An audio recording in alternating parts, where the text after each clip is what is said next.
man, the harsh jingle jangle of the two-way talk machine's been grooving from sun up to moon time.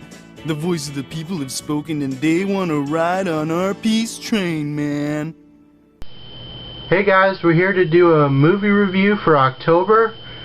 Decided to do another spooky movie review for this year because I don't really review a lot of movies on my channel, and I think that really needs to change because some people really enjoy my movie reviews and I really don't know why I don't do more, because I really love doing them.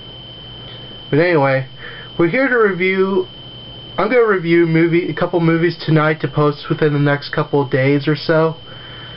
I know I did a review last year on Halloween where I kind of reviewed 3 movies in one. I'm sort of doing that, but I'm doing them separately this year.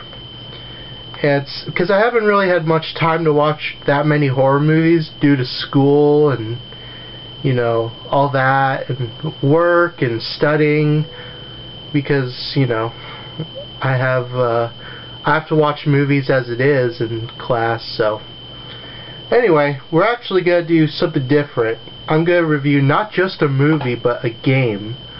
And it's actually a game I already played on my channel, but I didn't talk about the movie. And this is an animated movie that sort of has its fans still, but kind of not anymore. Like, I hear people still mention it here and there, but not to the degree that did when it came out. And it's a real shame too, because I really think this movie is underrated in a way. And a lot more people, I feel like nowadays, should really check it out. And that movie I'm talking about is Monster House. Now, this movie originally came out in 2006, and I remember seeing the trailers for it when it came out. And for whatever reason, I didn't see it in the theaters. I know friends that did, and they said it was really cool to see it in the theater. Especially in IMAX, from what I've been told. It was really cool in IMAX. Maybe if they ever re-release this in theaters, I'll definitely go check it out. I know I saw Coraline when it was re-released in theaters, which was pretty cool. I remember seeing that originally in 2009. Anyway, this movie's about a kid named DJ who lives... Oh, by the way, this movie, I forgot to mention, I didn't know this when it came out, or when I watched it first. I thought this movie took place like in 2005, 2006, but I looked it up, and apparently this movie took place in Halloween 1983, which makes sense, but I honestly thought it took place in 2006, not 1983, which I don't, you know, I guess, yeah, I guess it makes sense. But anyway, this movie's a kid about... This movie is about a kid named DJ who lives in a small little, you know, suburban kind of town, and has a friend named Chowder, which I found it kind of funny, you know, with the name Chowder, because the show Chowder didn't come out until a year later. So I was like, oh, there was a character named Chowder before the Chowder show. Anyway, I know I'm getting off track. And they live in a town, and, you know, his parents go out of town for like a vacation, and he has this really bratty babysitter who's, you know, has a really big fan base.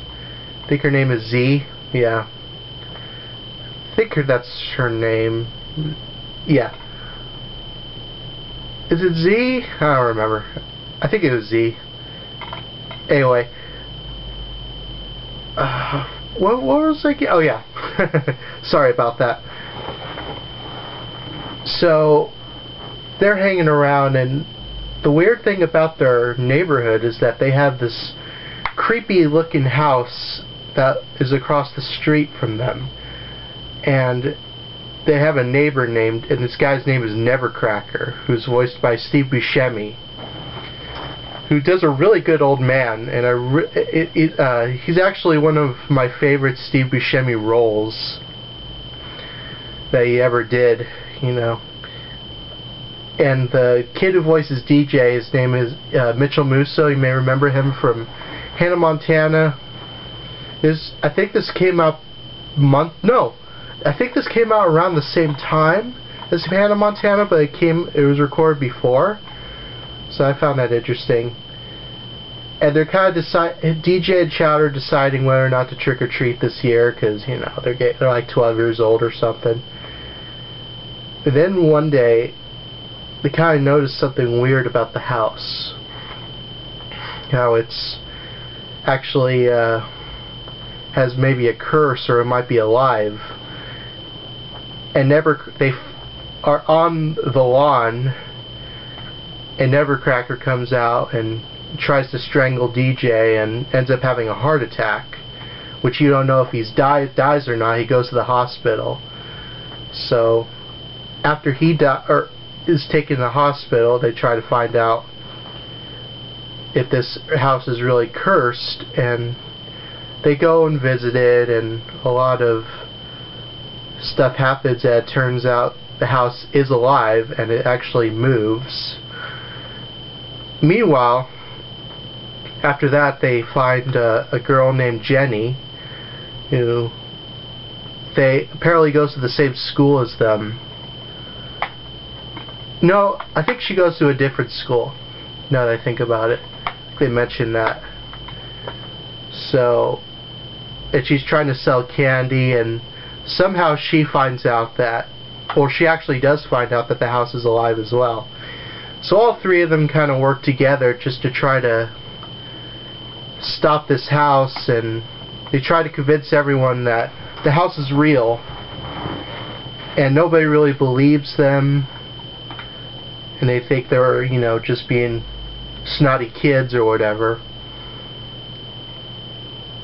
And they try to stop this house, and it really is it was one of the first, I wouldn't say it's one of the first, it was one of the first, I would say, films that did motion capture, which, I mean, nowadays it kind of looks a little, with the facial expressions, it kind of looks a little weird, but for its time it was actually, especially for something that was based on a non-existing product before, it was pretty cool. And I didn't know that the story was actually co-written by Dan Harmon, who was the creator of Rick and Morty. I didn't know that. I was watching this again a couple of days ago, and it said executive producer Dan Harmon. I was like, I didn't know that he had something to do with this movie.